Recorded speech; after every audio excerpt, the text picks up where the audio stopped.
Per Puckpedia, the Leafs actually suspended Kämpf back on November 2nd without pay for departing their AHL affiliate while on assignment.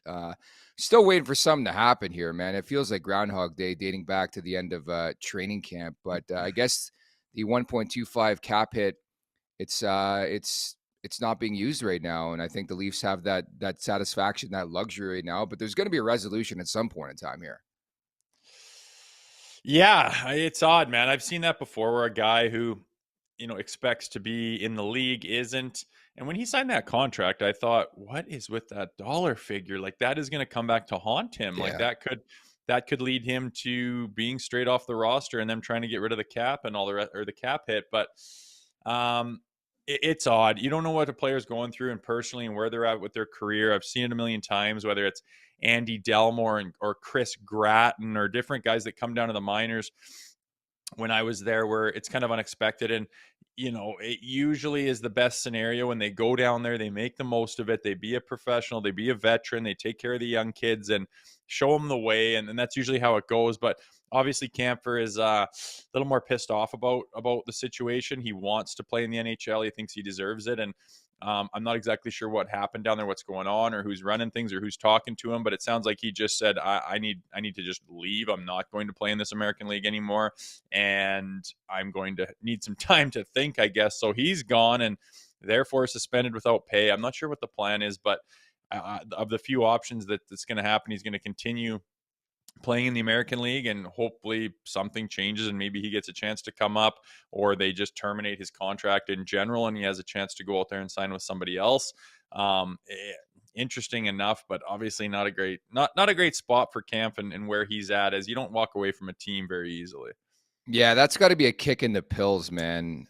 This guy views himself as an NHLer, has got an NHL contract, doesn't want to play in the AHL, and I think we're at a point where he's got to mutually terminate his contract. Imagine walking away from that type of dough, and I think ultimately that's what it comes down to. Do I resume my career and play in the AHL the next year and a half, or do I terminate my contract and sign and hope somebody wants to sign?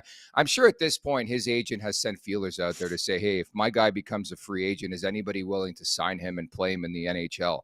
At this point, I'm not sure. What I've seen from David Kämpf the last year, I don't know who's chomping at the bit to sign this guy and put them on their NHL roster. I'm just not. And I think that they clearly have tried to trade this guy. Like there seems to be no bites, no takers, unless you're taking an ugly contract back. So what's the point of it? Bury the guy. Basically, and I don't know, again, like I said, I've seen this before with bigger names and like Camphor.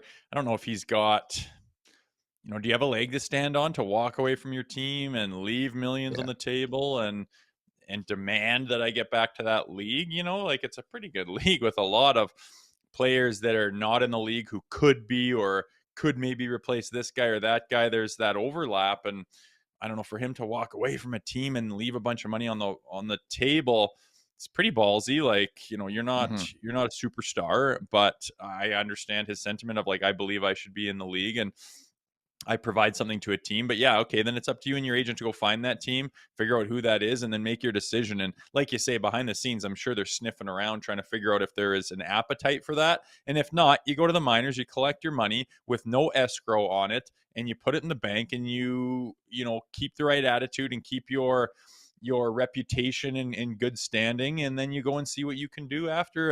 Yeah, a year and a half. It's shitty, but I don't know what causing this scene is going to do with just walking away from the team and being suspended. I can't say that's the avenue that's probably going to lead to the best result for him. I don't get the sense that Kämpf is even the next call up from the AHL. Mm. Like obviously it's Cowan. I think Quillen's ahead of him, like Murmis on the blue line. And that's where I think the concerning part from Kämpf is like we've played our way out of Toronto, like the Maple Leafs. We're not going to get called up if say two guys get hurt, and I think that's wherein lies the conversation about his future. But like I mean, the same type of thing happened last year when they buried Ryan Reeves, and if I do recall, Reeves didn't show up initially, did show up, wrapped up the season, got traded in the offseason, but they had been working for a while for a resolution. I would anticipate something happens here, but for me, it's tough to grasp, and it always puts it into perspective how you can throw that type of money away if you're David Kämpf. Maybe he cares that much about playing in the NHL right now. Yeah, and I mean, it's always like, can you make more up? If you True. walk away from this, can you make it up elsewhere by Yeah. extending your career in the NHL? And it's definitely a gamble, definitely rolling the dice. I remember back in my day, it was like, yeah, you could sign for like 250 in the minors as a veteran guy or whatever, but if you don't make the NHL team out of training camp, you have to clear re-entry waivers to get called up. Therefore, someone else could pick you up, and the original team has to pay half of your salary, so they'll never call you up.